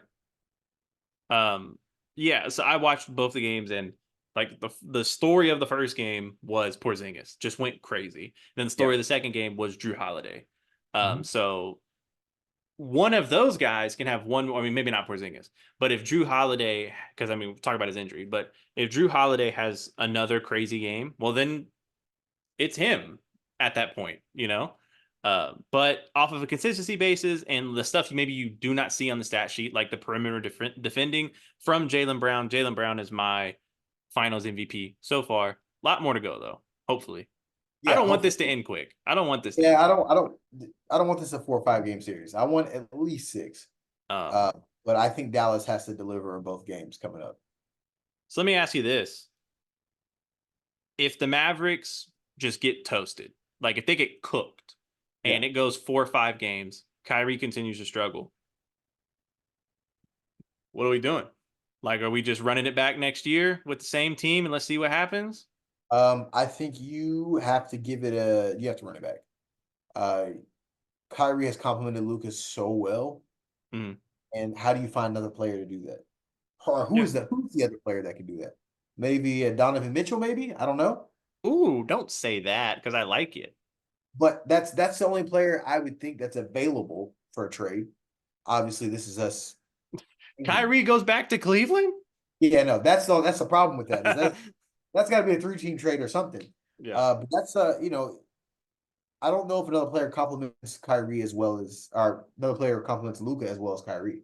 So I think you can tweak some pieces around them, not much wiggle room, where you almost have to run it back. But if you run it back, the odds of doing another finals run is unlikely, because it seems like everybody around you is getting so much better. Yeah, and I mean, you're just really hoping for the development of their younger guys on the team. Because I Correct. like Jaden Hardy. I like him. Um, Lively has had really good moments. Um, it's just these teams that have these super duper stars on their team. Like we talk about the Lakers, we talk about the Mavericks, we talk about the teams that have multiple the Suns. We talk about teams that are just so much payroll or going to a select few players. There's not that wiggle room.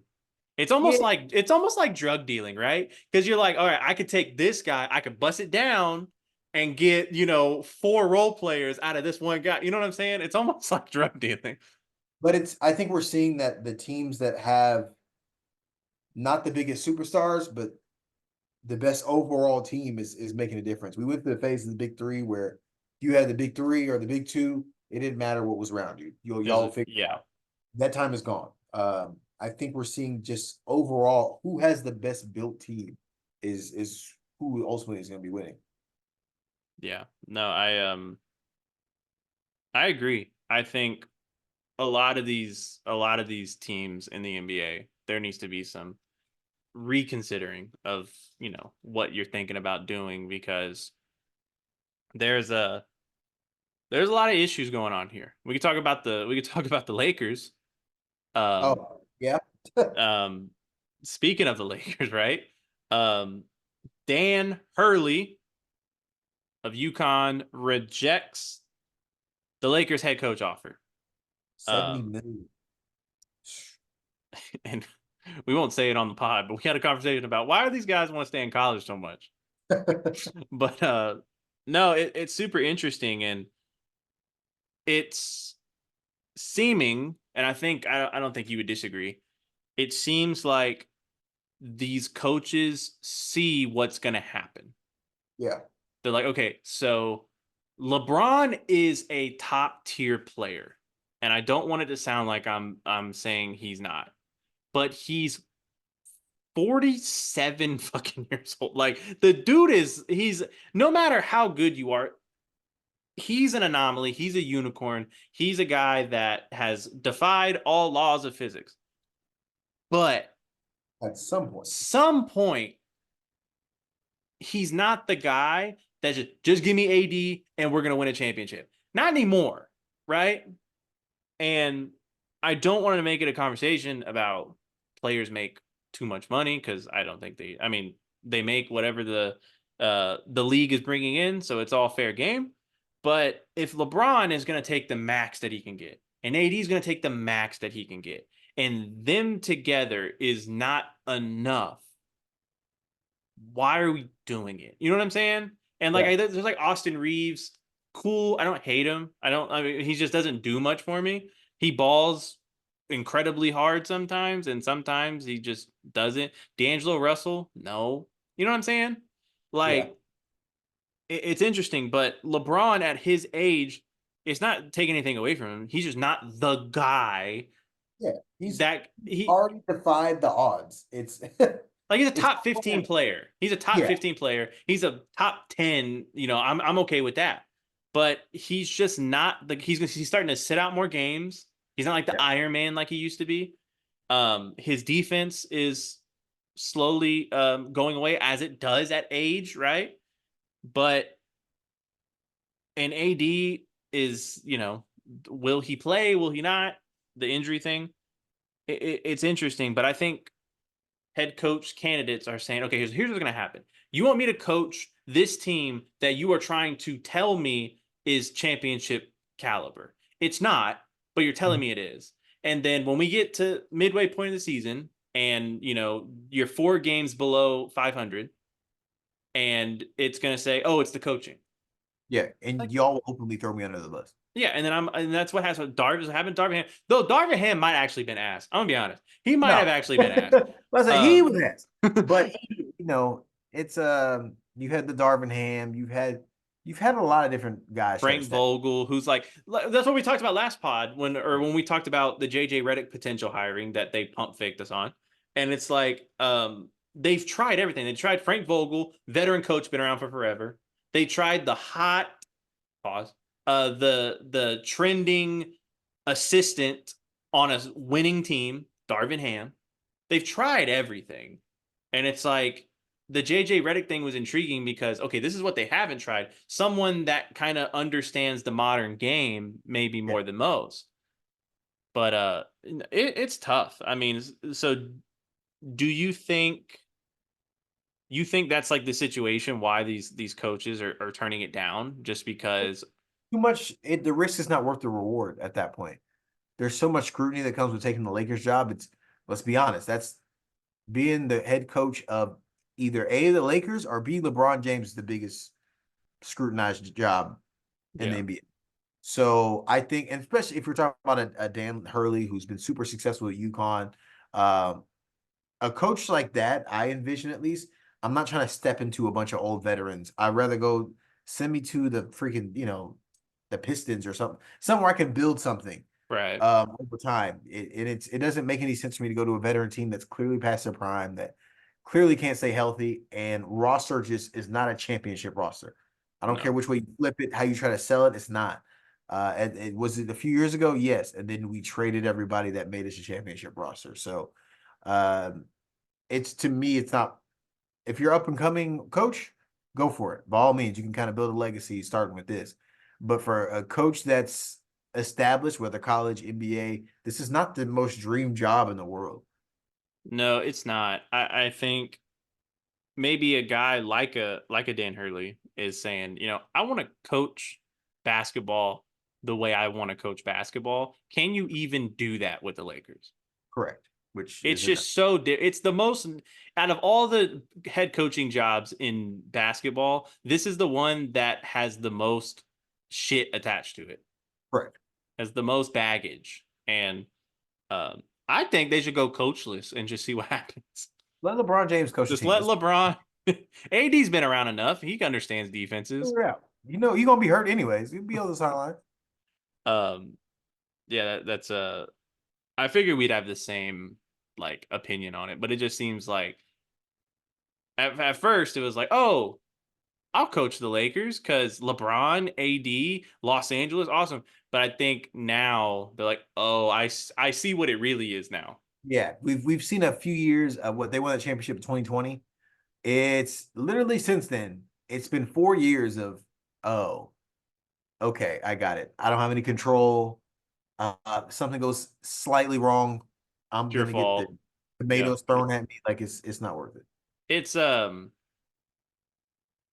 it's a lose lose situation, and I mean we'll just have to see what happens, and it seems like They're interviewing more assistants at this point. They're I don't desperate. even think JJ Redick wants it now. Yeah, especially after I'm in the running and then you go with somebody else. It's like, okay, clearly I'm your second option. Yeah, we're talking about a team that was in the play-in last year. Correct. Like, we're not. We're talking about a mid-tier basketball team. Yep. Because if And it's getting worse because everybody's aging. yeah, and here's the thing, Anthony Davis. If you were going to do anything, last year might have been the year to actually do it because you got 76 games out of Anthony Davis. Yeah, When is that ever going to happen again?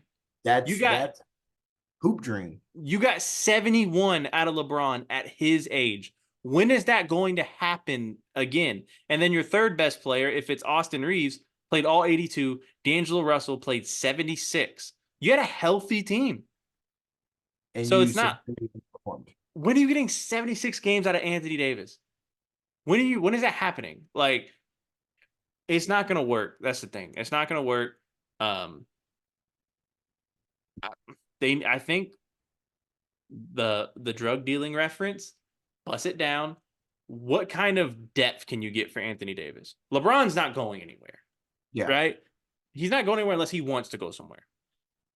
What kind of pieces, draft picks, whatever, could you get for Anthony Davis? The issue is that I think the Lakers organization doesn't love the idea of going through a rebuild again. Even though I feel like that's clearly where they're at and what they should be trying to do and target. You're not about to. It's like they're convincing us. It's like, don't piss on my leg and tell me it's raining. Yeah, like it's Like, you're a mid-tier basketball club. That's what it is, and that's what you've been.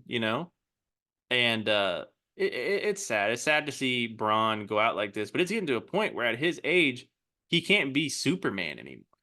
correct. And that's what they're relying on to win.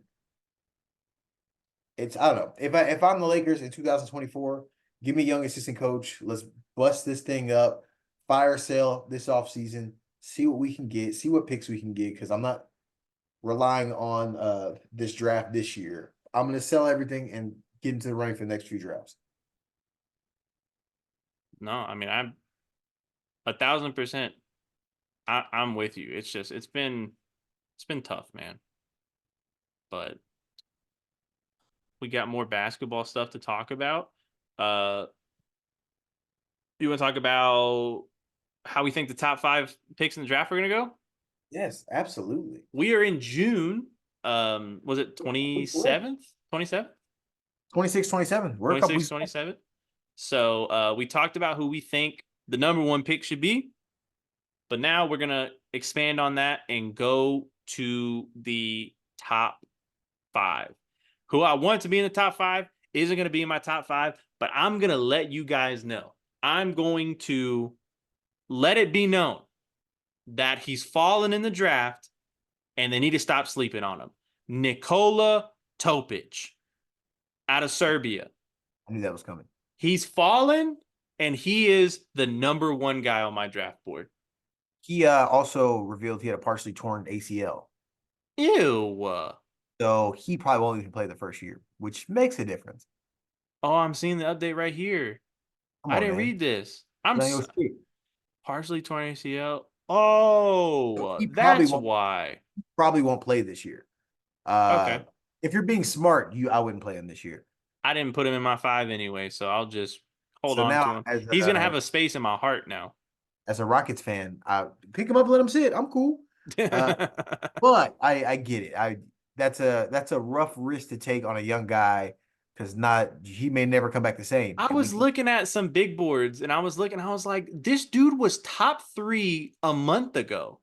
And now he's at 15, 16. I'm like, why? Torn That makes ACL will sense. do it. Torn ACL will do it. That'll do it. All right. So, do you want to go from 5 and then go up to 1?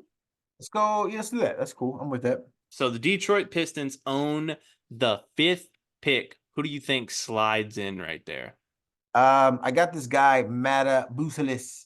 There you go. makes sense. I think the Spurs are at a point right now where they're just taking whatever they can get. I mean, the Uh, Pistons. I'm sorry. Yeah, Pistons are taking whatever they can get because they're desperate. You got Cade Cunningham and who? Uh, so you got a guy that's 6'10", can make some noise, but will have time to grow within the role. Just somebody that can be on the same timeline as Cade Cunningham. I Hmm. think it's not a bad move. It's kind of disappointing as the Pistons and end up with the fifth pick, but here we are. So we got to make an adjustment based on what's going on, right? Absolutely. And I 1,000% agree with you at the exact same pick. I got Matas Buzelis. He's a little rough around the edges, but he's surprisingly athletic for being a Caucasian. He has a good looking jump shot, but it just shot, I think, 27% from three. Not good, but rebounds well. He's athletic. He's active, more active defensively than you would think, and I think that's always good for Detroit. But to kind of go with their roster, like you don't want to get a point guard because there's too many of them. You got Right. Jaden Ivey, you got Cade Cunningham, Right. and then I think this guy adds to the athleticism there. I think they if they were had an earlier pick, there would be better options, but obviously they're just going to be gone at that point. If I could give like if someone like a Reed Shepherd were to fall, I think that'd be perfect for them. Another But guard. it's just but consistency, right? And that's the name of that guy's game is consistency. But they would need someone that shoots a high percentage from three, high percentage from the field, because they're all over the place when it comes to that. But I think Buzelis, you got your cornerstones. You got Kay Cunningham, you got Duran as your center. This guy slides in at a very small power forward or a decent size small forward. So we got the same idea at five. What do you got at four? Four. So I got Reed Shepherd to the Spurs. Okay. Reason being, to you actually brought up a lot of the points. Dude can shoot his ass off. Yeah. He is undersized, but you can clean that up because you got Wimby right behind him. He's a good on-ball defender, but he's just small. He's 6'1". What are you gonna do? You know? Yeah. So you can feel a little bit better about that when you have such a huge defensive anchor behind him. So I like that pick for the Spurs. Same position as the Pistons. You're just taking whatever top talent you can find. Um, they do have a different situation. The fact that you got somebody you know is going to be a superstar, so you want to cater to what's going to fit him. And if I got somebody I can toss the ball out of the paint to, you have to guard him, so you can't be as much on me. That's a great option every single time. I'm not mad at that whatsoever. I think that absolutely will help San Antonio. I got Zachary Rassasher, the Mm. France forward. Um, this guy is one of my favorite prospects in the draft. You want to talk about just straight tools, the eye test, right? Don't get too caught up in the numbers, just the flat out eye test. He has a beautiful jump shot, shoots almost 39% from three. He just fundamentally is looking like a super solid prospect. Him being French with Wimby is also fun to think about. I think he's going to be a outstanding. He's an outstanding prospect. I could see him if he's so good in my eyes. If someone were to take him one, I wouldn't be mad. And Mm. obviously, we're talking about the top five here, so it's not too much of a stretch to say that. But really love the kid. 6'9", 200 pounds. Needs to put some weight on, obviously, but has a beautiful jump shot and plays really good basketball. So I got him going to the Spurs at four. Who do you got at three? For that reason, I have him at number three to the Rockets. To Houston. So, lack of better words, I know there's been a lot of conversation about Reed Shepard possibly stepping into that role. I don't think they need any more guards. Mhm. I think your future is Amen Thompson to come up and serve that point guard role whenever you have Fred Fleet contract in. I think a 6'1" guard's not the best person to tie him with all that. Although he can shoot, that's what the Rockets need. But I think they got a lot of guards. So let's make a different move there. I like this kid because at the end of the day, a 6'9" wing is something you can never run out of. As many as those you can get, you should grab. Good size, good shooters with the Rockets need. I like to pick at number 3. At 3, I don't think this fucking matters because the Rockets aren't keeping their third pick. Yeah. I'm I'm set on that. They're not keeping their third pick. But if they do, I do have Reed Shepherd going 3 at the Rockets because to your point, I receive everything you're saying. You say we have a lot of guards. I don't think a lot of those guards are staying this offseason. Fair. I like if a friend I will not be surprised if Fred VanVleet, if Dylan Brooks, I don't want to hurt your feelings, maybe Jalen Green, Whoa, whoa, whoa, whoa, don't whoa. suit up with the Rockets next year. Relax. But Okay. no, the reason why I think he'd be the best player available at this point, and you no matter how, you could have 1,000 guards. That type of consistency shooting, you cannot pass on. Yeah. The dude's 50% from the field, 50% from 3. He even creates, like it's not like he's just like a JJ Redick. Like he averaging 5 assists in college is actually kind of difficult. Yeah. Yeah. Um, That's like 8 or 9 in the NBA. I mean, obviously, anytime you're drafting a white guard, defense is always going to be a question. But Houston, they have a lot of prospects, but 3-point shooting was an issue last year, and I think this solves a big problem for them. But like I said, I don't think they're keeping the pick, so it doesn't matter. It's going to be Brooklyn or it's going to be Cleveland when we get Donovan Mitchell. It's going to be something. Okay. All So right. let's go number 2. Number 2 for the Wizards, I got Donovan Culligan. Yep. Or Klingon, whatever. You made his name more white. Yeah, no, that's all right. That's on purpose. The Wizards, same concept. They just don't have anybody. When your best person is either A, Jordan Poole or B, Kuzma, there's a problem. So I think you just take whatever talent's available. And I think Klingon has the best, I'm not gonna say the best upside in the draft, but the high of him is everything you need. The big men have ran the league the past few years. As he starts to develop that shot, we've seen it a million times before where I'm developing a shot and it doesn't come along. That's the downside, right? But if that shot comes along and he defends how he did in college and he can be in the paint like he did in college, you have a superstar brewing.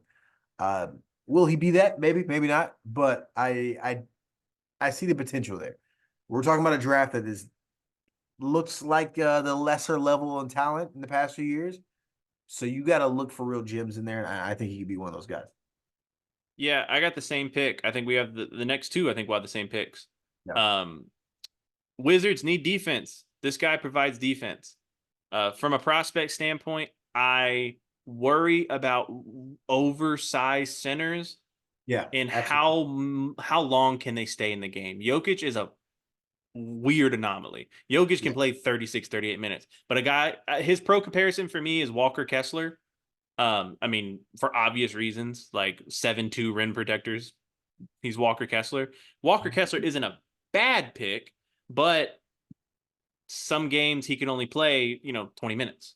And yeah, are you spending the number 2 pick on a guy who can play more than 20 minutes? So I will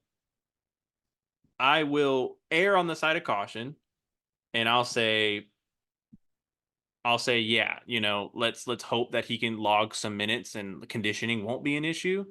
But I think Wizards need defense, and he's that. And if the and number 1, we both got Alex Sarr, right? absolutely. If I think Makes sense. if if Atlanta was to do something tricky with that pick, I think Alex Sarr to the Wizards would be fantastic. Yeah, Because like I said, for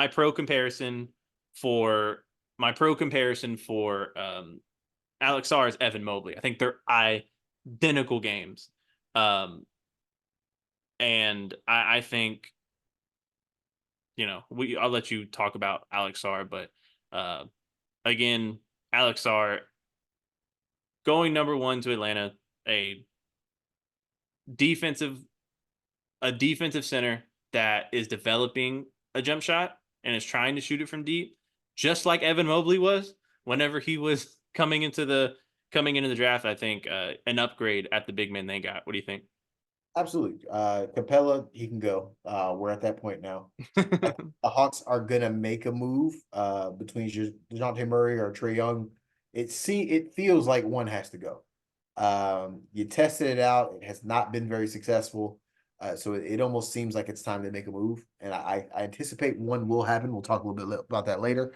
But Alex Sarr is just that perfect piece that kind of fits in almost anywhere. A guy like an Evan Mobley, you don't complain about on any team. I think every team in the NBA would love a guy like that. So he looks like he's the biggest upside. He's an athletic big that can defend. So you can never go wrong with that. That's an easy pick. Yeah, and I want to run. So I do pro comparisons. So my Matas Buzelis comparison, a more offensively talented Precious Achua, which Precious Achua is a great defender. So think about him with a better offensive game. So that's who I got. For Reed Shepard, Jalen Brunson is my pro comparison. Both short guards that don't necessarily play point, but will probably have to. Yeah. And I got for Zachary Rishisher, I got Denny Advija from Washington, a dude that is a triple-double threat, that can play make, rebound, play defense, and then obviously Walker Kessler for Klingon, and then Evan Mobley for Alex Sarr. So if you think about those guys, especially obviously with my pro comparison, I have Reed Shepard. If you get Jalen Brunson out of Reed Shepard, if you have Evan Mobley out of Alex Sarr, we're talking about not a bad draft class, but we'll just have to see what happens. Huge if. Huge if, right? So last thing we got a couple things to talk about, but in the name of talking about current basketball, the question I want to ask you, all the trade rumors that we're going to see, that we've seen thus far, that we're going to see in the offseason, which NBA players do you think will actually get traded, play for another team next year? How many do you have? How many players do you have? 1, 2, 3? I got about 4. Four. I got 2. So then let's I'll get mine off and then you'll talk about yours. Okay, go ahead. Because I got a little room. I think Darius Garland absolutely is going to play for another team this year. That's on my list. I think with all the changes that's happening in Cleveland, I could see them committing to Donovan Mitchell. I don't want them to because that's boring. I don't want Donovan Mitchell to go somewhere else. But I could see them committing to Donovan Mitchell and then wanting to do something different with the roster. And I think Darius Garland is a fantastic trade target. I mentioned the San Antonio Spurs. Teaming him up with Wemby would be. Speaking of that, why teams or why players aren't calling their agent and say, get me to San Antonio? Because Wemby's clearly him. It's happening, I'm sure. Jump on. I know, not San Antonio is not the most. We love San Antonio, but it's not the most attractive city. I hate San Antonio. Did you get beat up in San Antonio or something? No. Okay. I thought you did. Not me. Not me. Let's not put those lies on the internet, my dog. But no, I think Darius Garland to the Spurs or someone like that. Even the Lakers. I don't know. Lakers in every single trade talk. I think will be interesting.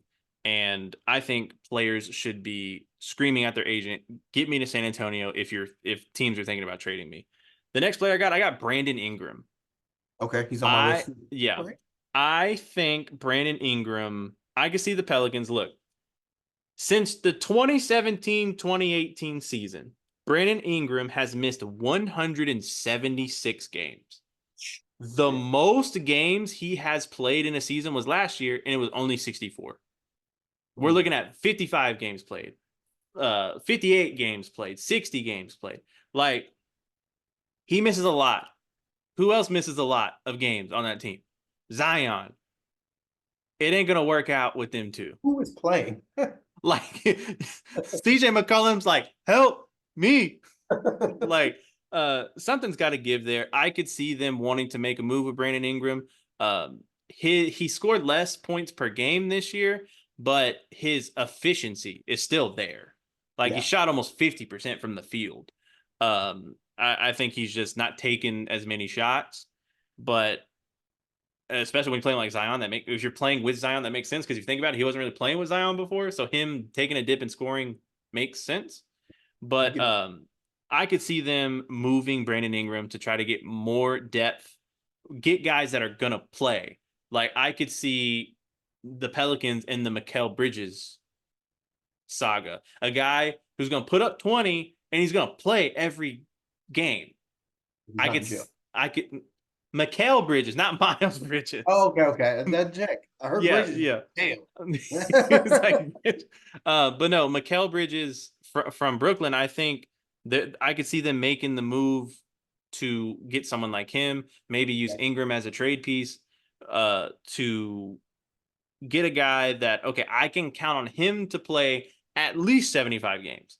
And Zion, we're committed to Zion whether we like it or not, so he can go, roll his ankle as many times as he wants. But yeah, those are the two guys I think will play for different teams next year: Darius Garland and Brandon Ingram. I'm excited to hear your four. All right, so you got two of my four already. So we're like almost even here.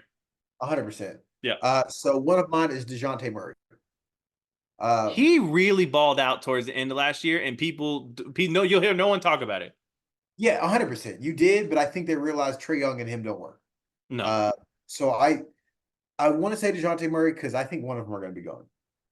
The way he balled and out the I agree with you. I think Trey stays, and Dejounte Murray would be the one to go. correct. So I have to think, and man, DeJounte Murray has to be thinking, Jesus, if I would have stayed with the Spurs, I could have had Wimby. Could have Wimby. That's gotta hurt.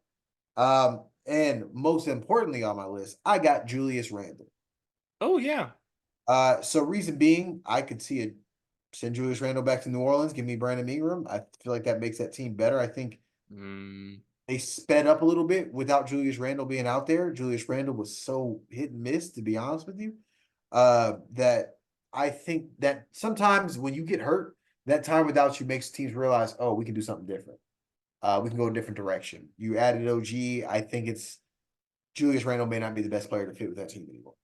Brandon Ingram on the Knicks. Does it seem like every player, when you imagine them, looks better in the Knicks uniform? Oh, And 100%. I'm not a Knicks fan by any means, but like any player on the trade market, put him in the orange and blue, and it looks so good. Brandon Ingram with the Knicks looks so good. Like, I'm sorry, but I know we talk about all the stadiums that are great. The fans are rowdy, bull. When I saw those playoff games in Madison Square Garden, different.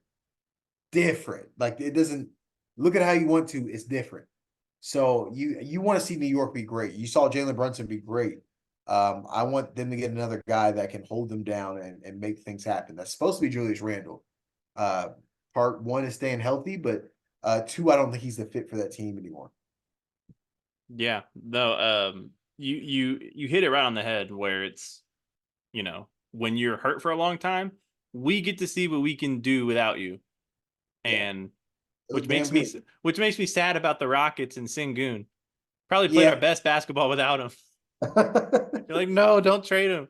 But no, and it's fair point. It really gets the gears turning in the GM's mind. Like, oh shit, you could just not be here, So if and you we weren't go here, crazy. I can use you to get more talent that fits what is happening right now. Wait a minute. Oh shit. That's what it opens up, which is, it's a whole different thing. Yeah. No, I'm with you.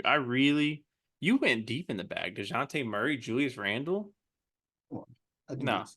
I respect that. All right, you want to talk about the Clippers TV show? Oh, clip. Yes. So I saw somebody say this and I felt it's the most accurate thing. If you watch the Lakers winning time, I want you to picture a Tubi version of that show. This And it's is not a good show. it's not. I want to It's watch. not a good show. Not good. I'm caught up. I've watched the 3 episodes.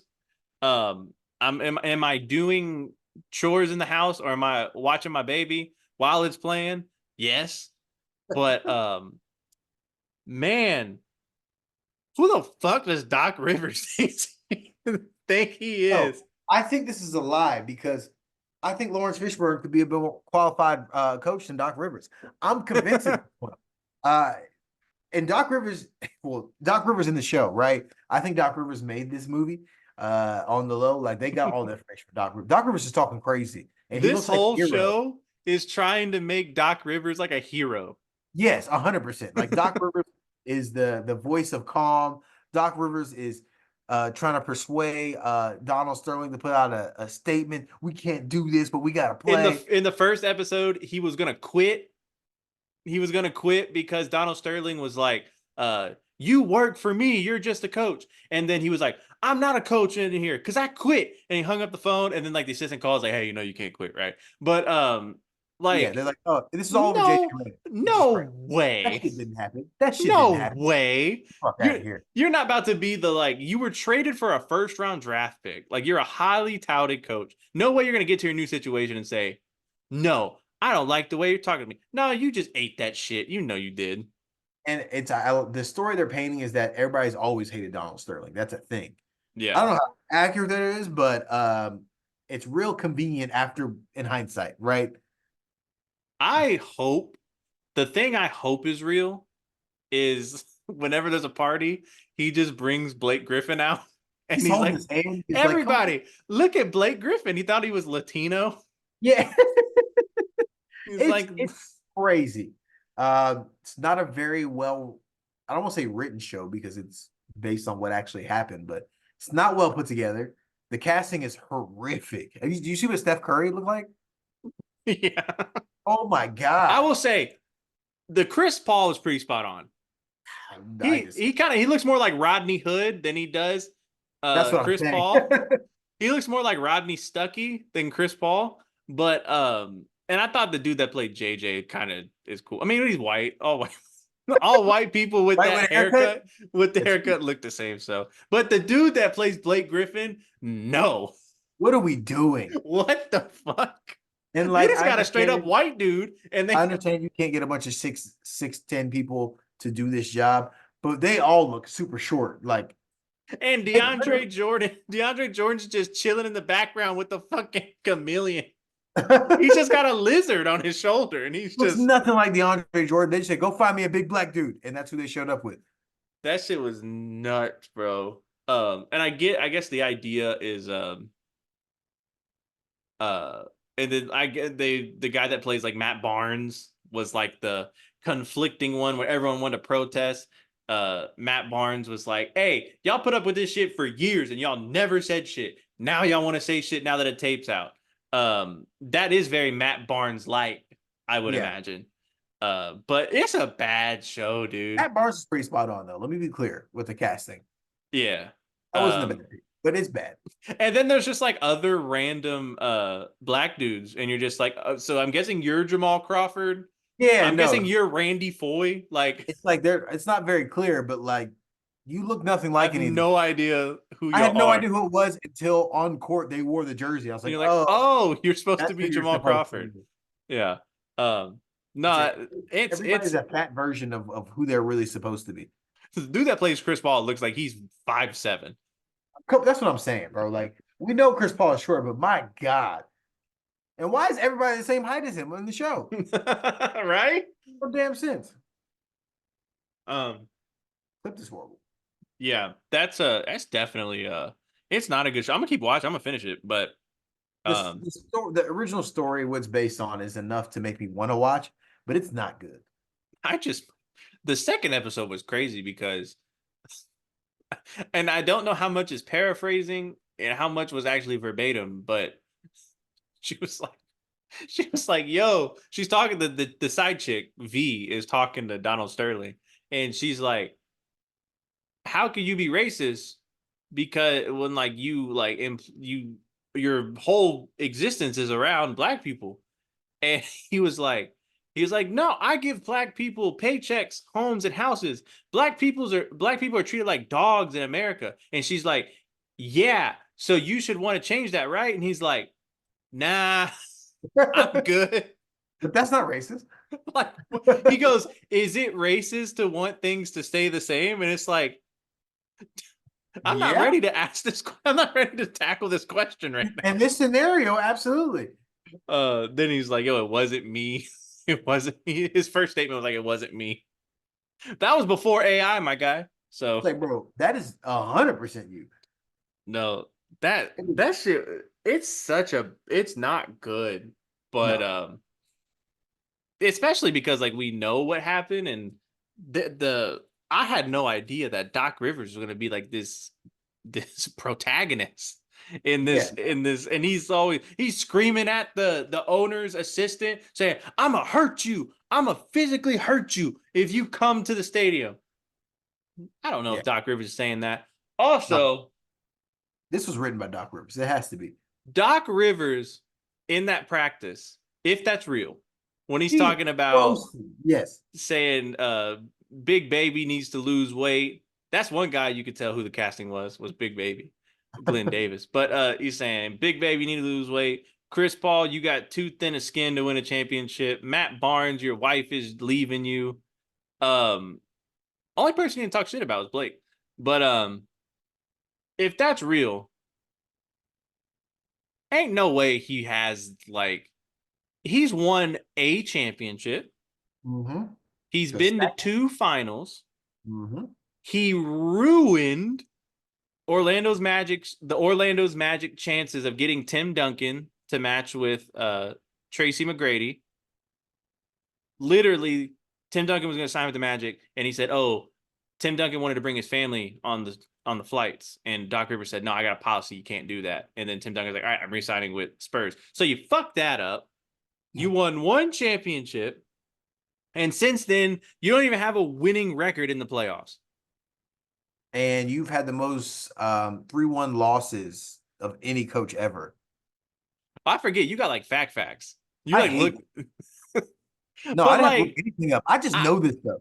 I understand that it's coming off of a finals appearance, is why, he thinks he can talk like that. But at the end of the day, you went to one finals and you won one and you went to another.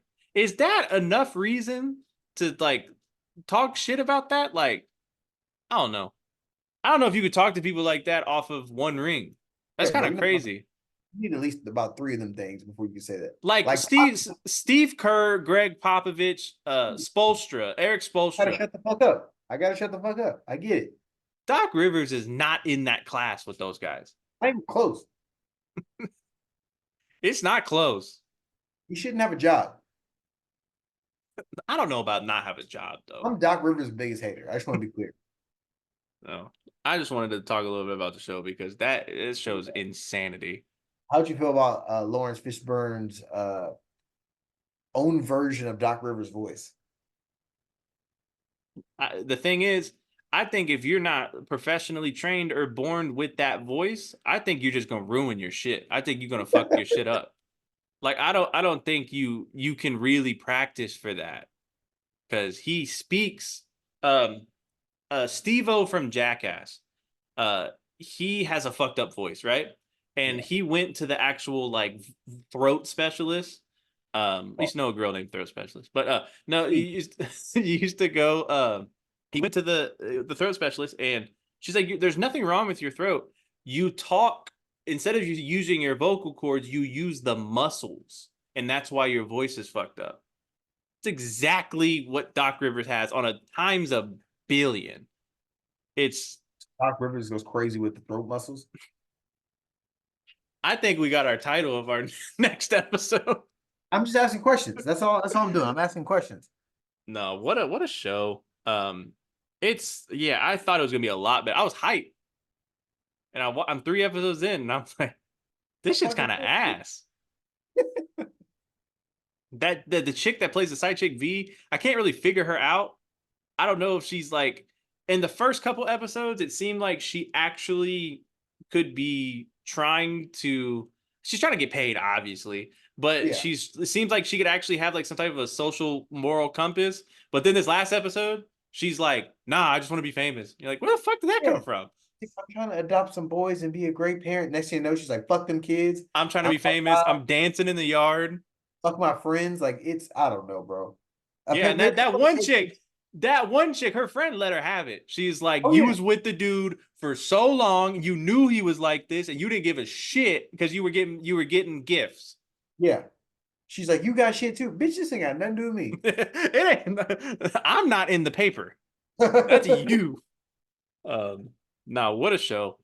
Um, I think that's all we got to talk about. I mean, we created the content here. I can't wait to make people mad when we upload our content. But um keep liking, keep subscribing. Our The amount of views and the numbers that we're doing on the shorts is definitely amazing, and we appreciate it. But we gonna get out of here. This is the Bench Player Podcast. Uh Sure. and we'll see you next week like always, and we'll be back with some more content. But we're gonna just enjoy this week. Do you have any big things going on? Who got game three? Who got game three? Um, Quick reaction. Come on, come on. you know, I'm gonna Uh, go Dallas. I'm going Dallas because I'm gonna say Dallas until they win one. I bet on them last game. I was like plus 225, $20. Let's do it. No, but no, I think Kyrie, if Kyrie has, 23, 24 point games like he's known to having, this series might be a little different. So yeah. it's literally if he steps his game up, we're get a lot closer of a series. And with Porzingis being out, I think it's a great opportunity for Dallas to win You game almost one have at to. home or You win the almost first have home to. game. But I mean, obviously, you got to win the game anyways. Nobody comes back from 3-0, but you just have to. With Porzingis out, you got to win that game. Yeah, I think Luca might drop 50. Like he's might have to, but if we can get 30 from Luca, 25 from Kyrie, and PJ Washington continues to be like, that 15 That's like, give me at points, least. I think we're in good shape. But yeah, Mavericks. I like it. You like Mavericks too? Yeah, Or you think it kind of I has to feel be, like right? by force it has to be the Mavericks. Yeah, I don't feel good about it, but I feel like it will be. If it's the Celtics win again, I feel like I don't even know if I'm turning on the next game. I'm gonna say I'm tapped out at that point if the Celtics win again. Yeah. It's not what you want in the finals, that's for sure. All right. Well, we are the Bench Player Podcast. We'll catch you next time.